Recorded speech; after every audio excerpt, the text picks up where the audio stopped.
Hi everyone, कशा मित्रांनो तुम्ही बघा आता परेडकर मॅथ अँड कॉमर्स कोचिंग क्लासमध्ये आपल्या संपूर्ण विद्यार्थ्यांचं हार्दिक स्वागत आहे. तर पहा आता बीकॉम फर्स्ट सेम, कोणता सेम बेटा? BCom first sem semester second NEP advance accountancy depreciation account. कोणता बेटा? Depreciation account. हे चॅप्टर बघत आपण बीबीए फर्स्ट आणि म्हणजे बीबीए सेकंड सेमला सुद्धा तेच बीबीए सेकंड सेमला सुद्धा हे चॅप्टर आहे. ऍडव्हान्स अकाउंटन्सी अकाउंट आपण बघत आहे. तर स्क्रीनवरती तुम्हाला जे गणित दिसत आहे त्याचा तुम्ही काय करा बेटा? स्क्रीनशॉट काढून घ्या पटकन आणि तो तुम्ही रिराईट करून घेणे हे सगळ्यात जास्त महत्वाचं. तर यामध्ये आता आज आपण न्यू मेथड बघणार आहोत. कोणती मेथड बघणार आहोत बेटा? New method. स्किप करायचं नाही. आणि आपल्या व्हिडिओ चॅनलवरती अगर नवीन असाल तर व्हिडिओला लाईक करायचं, शेअर करायचं आणि सबस्क्राईब जरूर करा आणि तुमच्या मित्रांना सुद्धा सेंड करा. बघा आता rate of the depreciation is not given. आता या ठिकाणी बेटा रेट जो डिप्रिशिएशनचा जो रेट आपल्याला आता या पहिले जो दिलेला होता 10%, 5%, 7% दरवर्षी तुम्ही जे व्हॅल्यू असायची मशिनरीची त्याच्यावरती तुम्ही डिप्रिशिएशन आपण दाखवत होतो. परंतु आता त्यांनी आपल्याला यामध्ये डिप्रिशिएशनचा रेटच दिलेला नाही आहे की 10% आहे, 5% आहे, 9% आहे ते म्हणून इथं दिलेला त्यांनी rate of the depreciation is not given.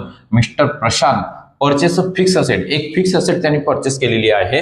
तर आपण फिक्स असेट किंवा मशिनरी असं तुम्ही काही दाखवू शकता. म्हणजे मग त्यामध्ये तर ज्यावेळेस तुम्हाला ही जर डेप्रिशिएशन दिलेलं नसेल त्यावेळेस तुम्हाला पहिले फॉर्म्युला यूज करावं लागते. काय यूज करावं लागते बेटा? फॉर्म्युला यूज करावं लागते. ऑन 4 lakhs ऑन 1 जुलै 2022 म्हणजे त्यांनी 1 जुलै 2022ला एक मशिनरी परचेस केली बेटा. काय परचेस केलेली आहे? एक मशिनरी परचेस केली. On the except useful the life of the 10 year. किती इयर? 10 year. तर and year expect the scrap value. म्हणजे बघा आता इथं त्यांनी आपल्याला म्हणजे एक्सपेक्ट द स्क्रॅप व्हॅल्यू सांगितलेली आहे त्याची. तर तुम्हाला त्याच्यामध्ये कसं राहतं बेटा ते त्याची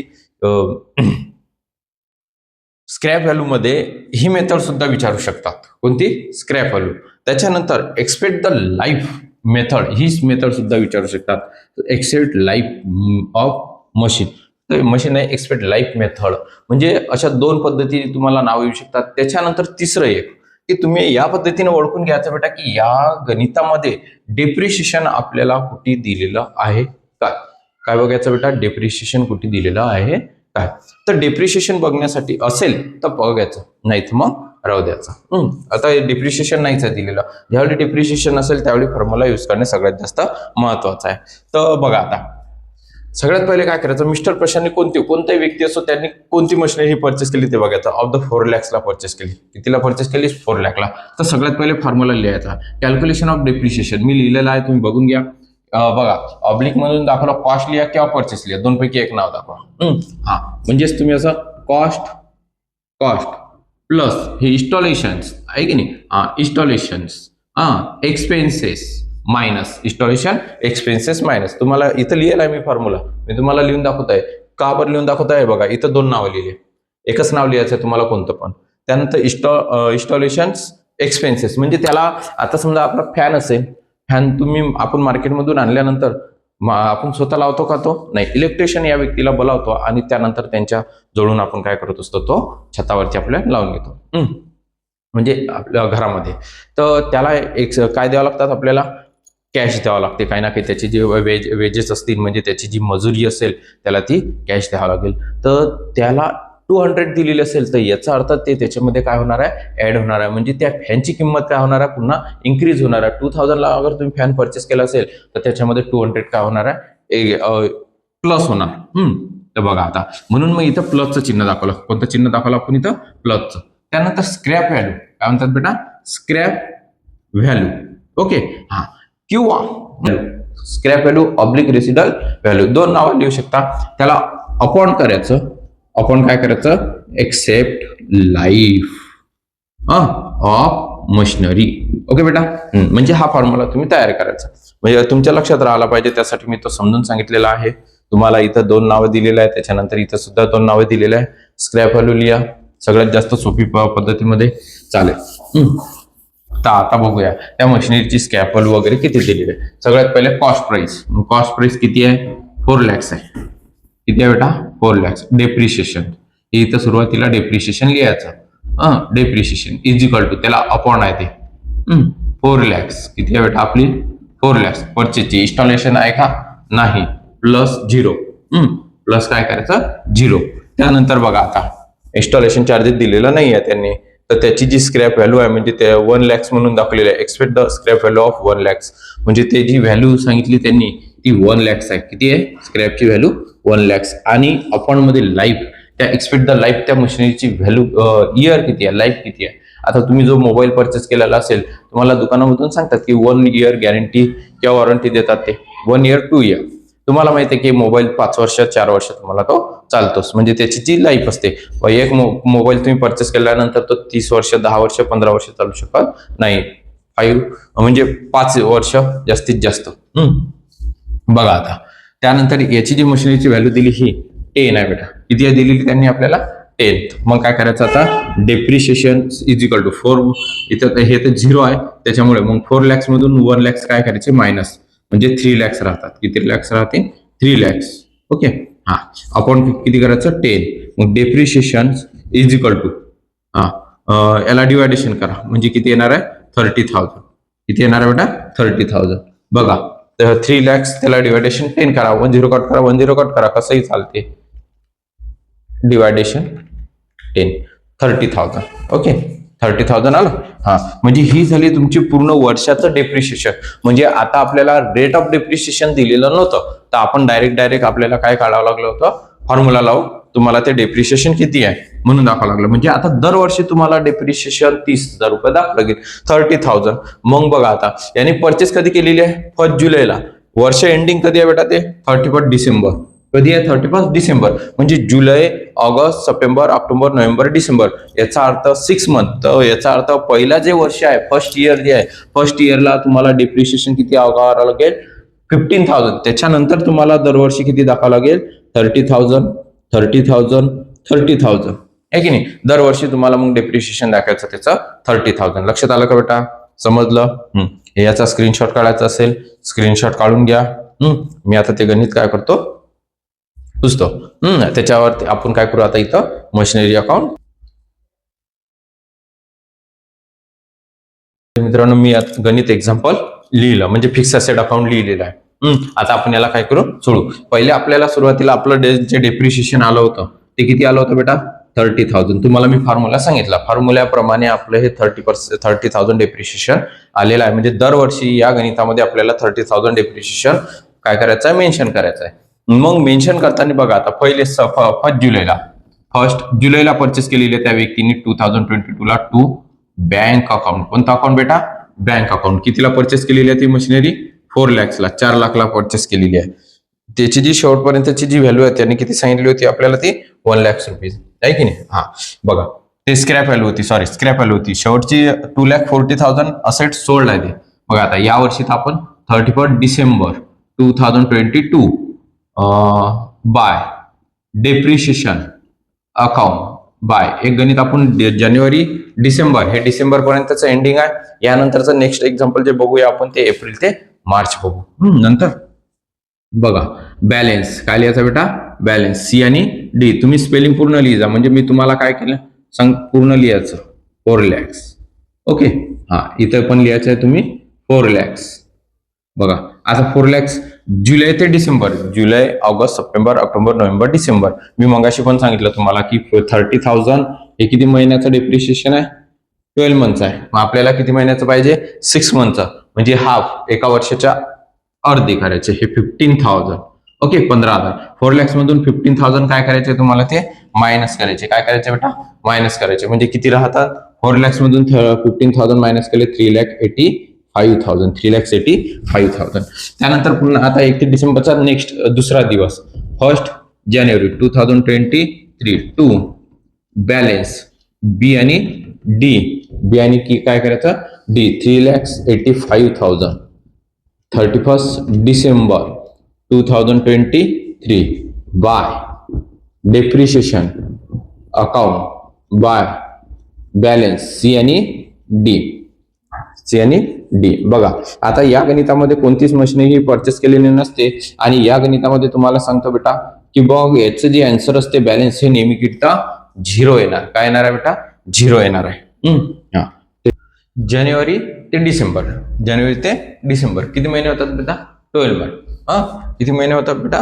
12 मंथ. तर आपल्याला 12 मंथचं 30,000 त्याचं डेप्रिशिएशन दाखवायचं. किती दाखवायचं बेटा? 30,000 म्हणजे 30,000. बघा हे झालं 30,000. म्हणजे आता आपल्याला याच्यामधून 3,085,000 मधून 30,000 काय करायचं मायनस. पहिल्या वर्षी आपण 15,000 का बरं आकारलं? त्या वर्षी जुलै ते डिसेंबर, जुलै ते डिसेंबर, जुलै ते डिसेंबर. आता जुलै ते डिसेंबर असल्यानंतर हे 6 मंथच होतात. किती महिने होतात बेटा? 6 मंथ 2022ला. मग आता नेक्स्ट इयर दुसऱ्या वर्षी जानेवारी पासून तर डिसेंबर पर्यंत, जानेवारी पासून तर डिसेंबर पर्यंत किती महिने होतील? 12 मंथ. म्हणून त्याच्यासाठी बेटा तुम्हाला हे 30,000 पूर्ण 12 महिन्याचं डिप्रिशिएशन आपल्याला दाखवायचं आहे, मेन्शन करायचं आहे. आता या अमाऊंट मधून ती अमाऊंट काय करायची? आपल्याला मायनस करायची. म्हणजे 3,55,000. 3 लाख किती येतात? 55,000. आता ते दुसऱ्या दिवशी आकारायचं. आता बेटा आपल्याला 1 जानेवारी 2024 टू बॅलन्स बी आणि डी, बॅलन्स बी आणि D 3,55,000. 31 December 2024 by depreciation account. आता मी हे सगळं शॉर्टकटमध्ये लिहित आहे, तुम्ही पूर्ण लिहायचं. बॅलन्स सी आणि डी. हे बॅलन्स आहे पेपरला पूर्ण स्पेलिंग लिहिन. ओके बेटा. 3,55,000. ओके. इथं पण तीच अमाऊंट लिहायची 3,55,000. त्यानंतर 30,000 किती वर्ष सांगितलेलं आहे. आता ही सुद्धा अमाऊंट याच्यामधून मायनस करायची.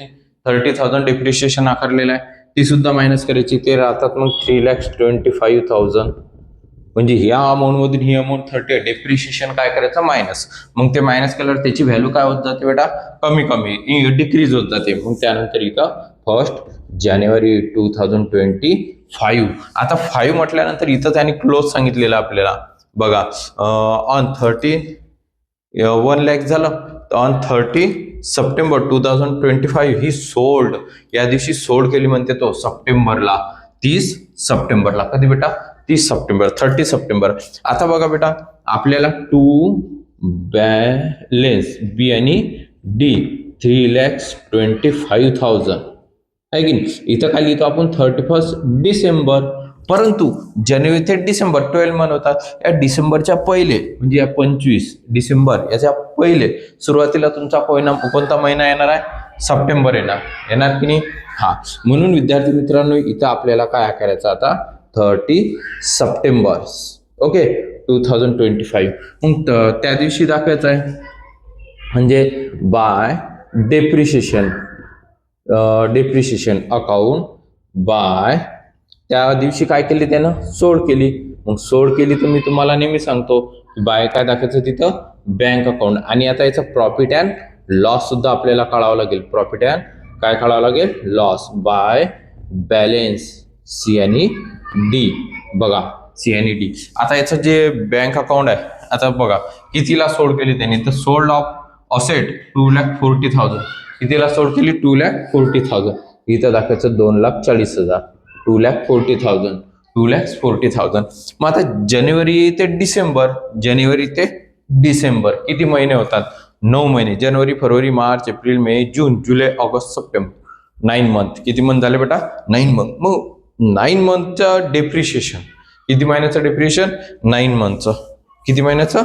9 महिन्याचं. आता तुम्हाला मी तर एक रफ दाखवतो. कॅल्क्युलेटर 30,000 इंटू याला डिवायडेड करायचं पहिले. काय करायचं? डिवायडेड 12. किती करायचं? डिवायडेड 12. म्हणजे 30,000 त्याला डिवायडेशन करायचं. तर म्हणजे एका महिन्याचं माहिती होते तुम्हाला 30,000 भागीला 12. बघा 2,500. म्हणजे डिवायडेशन केल्यानंतर हे येणार आपलं 2,500. मग आता हे झालं 1 मंथचं, म्हणजे एका महिन्याचं माहित पडलं. म्हणजे तुम्हाला अगर सॅलरी पर मंथला 2,500 मिळत असेल तर 12 महिन्यामध्ये तुमचे पैसे किती जमा होतील? 30,000 आहे की नाही. मग याला इंटू करायचं. किती महिने? 9. किती करायचं? इंटू 9. बघा इंटू करायचं 9. ते 25 न 22,500. बघा इंटू 9 बरोबर 22,500.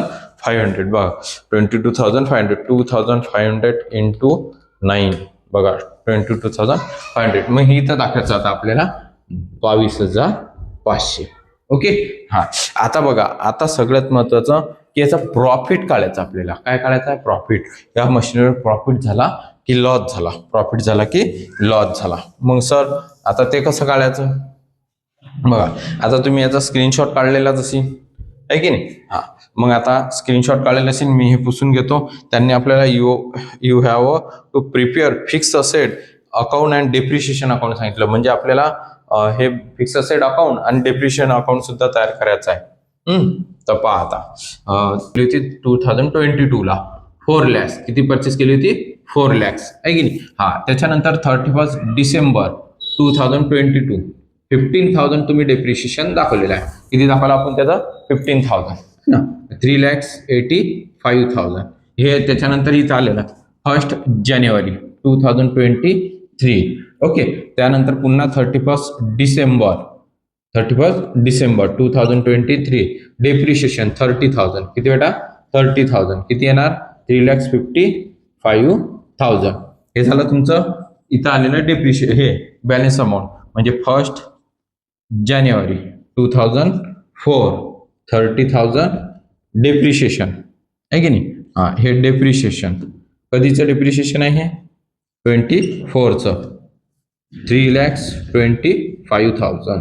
याला आता इथं म्हणजे 1 जानेवारीचं 1 जानेवारी 2025. आता बघा, आता जानेवारी पासून तर डिसेंबर याचा होता, परंतु काय आला? सप्टेंबर. काय? सप्टेंबरला सोड केली. म्हणजे ऑक्टोबर नोव्हेंबर डिसेंबर आपल्याकडे ती फिक्स असेट आहे का? नाही. त्याच्यामुळे ती आपण सोड केलेली आहे. मग सोड कितीला केली? मग ते तर आता तुम्ही डेप्रिशिएशन दाखवायचं पहिले 30 सप्टेंबर 2025. 9 मंथ तुम्ही यूज केलेली आहे. ती किती महिने यूज केली? 9 मंथ, 9 महिने यूज केली. मग 9 महिन्याचं डेप्रिशिएशन किती आलं आपलं? 22,500. मग आता हे त्याच्यामधून काय करायचं आपल्याला? ते मायनस करायचं आहे. 3,02,500. मग त्याच दिवसची असेट राहणार आता ही 30 सप्टेंबर, कारण की त्याच दिवशी आपण काय केली? सोल्ड केली. मग सोल्ड इथे लिहायचं सोल्ड कितीला केली? 2,40,000. 2 लाख किती? 40,000. 0,052. 10 मधून 4 गेले 6 राहिले, कॅरी वापस 0. म्हणजेच हा झाला आपला लॉस. कारण की 3,02,500 ची फिक्स असेट होती, 2,40,000 ला सेल केली. 3 लाखाची असेट 2 lakhsला म्हणजे कमी किमतीत सेल केली. म्हणजे आपला काय झाला? लॉस झाला. तर इथं लिहायचा 62,500. बघा, आता हे 3,25,000 आणि 3,25,000. ओके. हा, आता काय करायचं बेटा? या सगळ्यांची काय करायची? ऍडिशनल. काय करायची बेटा? ऍडिशनल. त्याच्यामधून ही काय करायची? मायनस. म्हणजे या अमाऊंट मधून ही अमाऊंट काय करायची? मायनस. तर याचा आन्सर नेमकीचा 0च येत असते. काय येत असते? 0. तर बघा, मी तुम्हाला दाखवतो कॅल्सी वरती. पहिले आपल्याला 22,500 हे प्लस, मग 2,40,000 हे प्लस, आणि 62,500 हे पण प्लस, 3,25,000 मायनस 3,25,000. बघा, आन्सर 0. म्हणजेच याची जी ऍडिशनल आहे, ही जी ऍडिशनल आहे, ते ऍडिशनल तुम्हाला मी इथं दाखवतो. 2,40,000 आहे की नाही. हा, 62,500 ही आलेली आहे 3,25,000. बघा, यांची ऍडिशनल केली. या अमाऊंट मधून ही अमाऊंट मायनस, या अमाऊंट मधून ही अमाऊंट मायनस केली तर काय येणार आहे? 0. काय येणार आहे बेटा? 0. आलं का लक्षात? आणि नंतर हे काय करायचं? क्लोज करायचं. तुम्हाला वाटलं तर तुम्ही त्याचा बॅलन्स इथं उतरू शकता 1 जानेवारीला. हा, किंवा बॅलन्स 2026ला 0 आहे, नाही दाखवलं तरी चालते, काहीच हरकत नाही. आलं का लक्षात बेटा? स्क्रीनशॉट काढायचं असेल काढून घ्या. याच्यानंतर आता आपण काय बघणार आहोत? Depreciation account. कोणतं अकाउंट बघूया? डेप्रिशिएशन. हे कोणतं झालं? आपलं फिक्स अकाउंट झालं. स्क्रीनशॉट काढायचं असेल काढून घ्या. हा, हे पण बघा. आता मित्रांनो, मी पूर्णचे पूर्ण डेप्रिशिएशन अकाउंट लिहूनच ठेवलेलं आहे, कारण की एकदम आपल्या कमी टायमामध्ये तुम्हाला समजणार, म्हणजे जास्त आपला वेळ नाही जाणार. तर बघा विद्यार्थी मित्रांनो, फिक्स असेट अकाउंट झाल्यानंतर तुम्हाला अगर विचारलं असेल तर फक्त डेप्रिशिएशन अकाउंट विचारलं तर कसं सोडायचं? तुम्ही फक्त ते काढायचं, तर डायरेक्ट निघते आपल्याला फिक्स असेट. म्हणजे त्यांनी स्क्रॅप व्हॅल्यू मेथड किंवा दिलेली असेल किंवा लाईफ मेथड दिलेली असेल तर 10 year 5 year 7 year म्हणून दाखवतात ते, त्याची लाईफ किती आहे म्हणून. तर बघा आता इथं विद्यार्थी मित्रांनो पहिल्या वर्षीचं जे डेप्रिशिएशन आकारलेलं होतं आपण 15,000 आहे ना, तर इथे लिहायचं 31 डिसेंबर 15,000 इथे लिहायचं बेटा 15,000. ओके. त्यानंतर दुसऱ्या इयरला सुद्धा 31 December 2023 to fix asset account 30,000. Second इयरला किती दाखवलेलं आपण मेन्शन किती केलं तर 30,000. त्यामुळे इथं सुद्धा आपल्याला मेन्शन करायचं 30,000. टू फिक्स असेट अकाउंट लिहायचं डेबिट बाजूला आणि क्रेडिट बाजूला बाय प्रॉफिट लॉस अकाउंट 30,000. त्यानंतर विद्यार्थी मित्रांनो 31 डिसेंबर 24 मध्ये to fix asset account 30,000. 31 December 2024 by profit loss account 30,000. बघा 30,000 आहे. आता 25 ला 22,500 बघा इथं 31 December to fix asset account 22,500 इथं प्रॉफिट लॉस अकाउंट 22,500. अलग लक्षात बेटा. अशा पद्धतीने एकदम सोप्या आणि साध्या पद्धतीमध्ये तुम्हाला ते 31 डिसेंबरचं ची डेटच दाखवून दोन्ही बाजूला डेबिट आणि क्रेडिट बाजूला फक्त एकच डेट नाही तर सर ही डेट दोन्हीकडे एकच झाली वर्षाच्या एंडिंगला असते म्हणून तिथं 31 डिसेंबर लिहित असतात. डेप्रिशिएशन अकाउंट हे झालं फिक्स असेट अकाउंट. कोणतं अकाउंट विचारलं याकडे तुम्ही लक्ष द्यायचं. स्क्रीनशॉट काढायचा असेल काढून घ्या. तुम्हाला व्हिडिओ आवडल्यास लाईक करा, शेअर करा आणि सबस्क्राईब सुद्धा करा आणि बाकीच्या मित्रांना सुद्धा पाठवा. ओके लक्षात बेटा. जय हिंद, जय महाराष्ट्र.